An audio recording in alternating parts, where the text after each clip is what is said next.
Hey guys, Adam here. Man, my shop's a mess. Good problem to have, I guess. I just got junk just strewn about. I mean, fish and stuff, pieces of wood I've cut, etc., etc. So I'm out here tonight on a Friday night, really not doing much anything but cleaning up.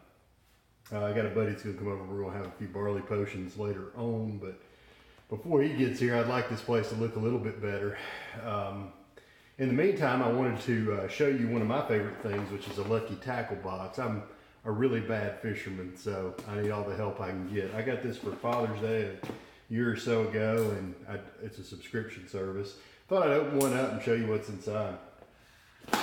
I did get a comment on one of my, I think the last video I did was about the Millennium Falcon that I 3D printed.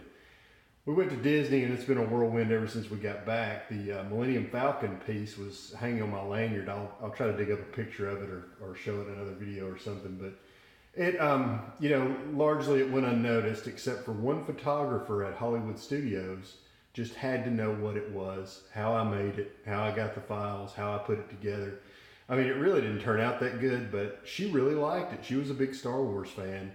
If you've never been to Disney, probably the coolest thing about it is the people are all so nice and helpful. So there's one photographer out at, I think it was Hollywood Studios, it had to have been, because it was right after the Stormtrooper March. But anyway, she really liked it and thought it was cool, and it did what it was intended for. So that should answer that. So when you get a Lucky Tackle box, it's nicely presented with a sticker and a piece of paper, kind of a little wrapper, And let's see what they've sent me this month. Looks like a little newsletter. That's cool. I have to check into that later on. A coupon for Omaha Beef.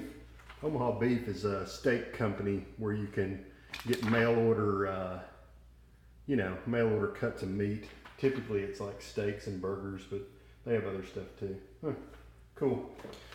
They often include promos like that, along with the actual merchandise.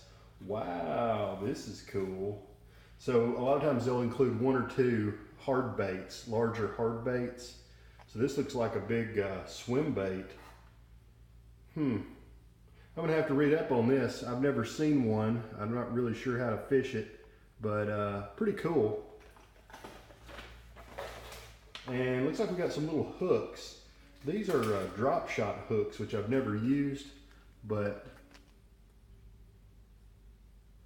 Trapper Tackle.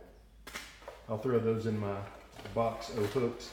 And we got another hard bait. Ooh, it's a little rat. This is cool. So that's kind of the rage these days, are these little swimming rats. See if I can open this up. This is a Bait Brigade, which, I don't know a lot about these various brands of these hard baits. But yeah, it's like, ooh, this is this looks like a diving rat, but it's got a little tail, as you can see,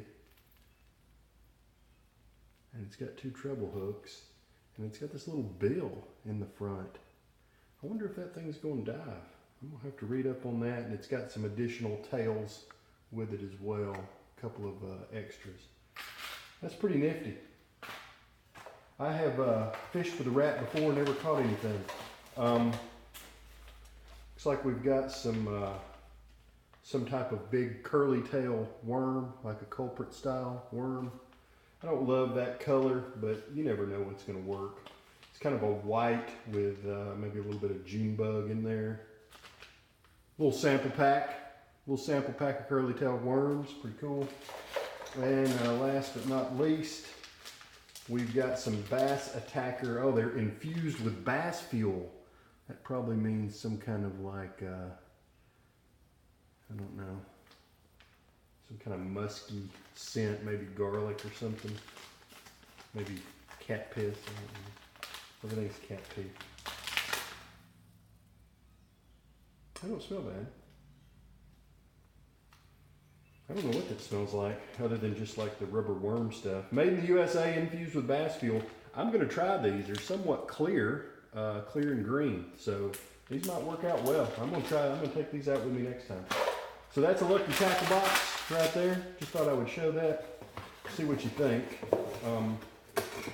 I should probably make a separate video about what I'm about to show you, but I was gifted recently, I saved these boxes by the way, I was gifted recently something from a friend of mine, and it is super cool. He, in another life, was an aircraft mechanic, and he also was a pipe smoker back then. And being in aviation maintenance, he had access to a lot of things that most of us don't have access to, and one of them is aircraft engines. So he took apart he had a Lycoming engine. This is one of the pistons. He sawed it in half, or sawed it apart, and sanded it down on the belt sander, and as you can see, made kind of a pipe cigar ashtray out of it. But this thing's massive. This thing's got to be 6 inches in diameter. I should tell you exactly what it is, but I'm just kind of making this video to showcase it. But I think it's a super cool ashtray. It was in the top of his toolbox for many years, and he's done with it, so he wanted to pass it on to me. So I thought this is going to make a great addition to the shop. So anyway, this video has gone on longer than I wanted it to, but I did want to show you those two things and let you see what I had going on. So y'all have a good weekend. Happy Easter.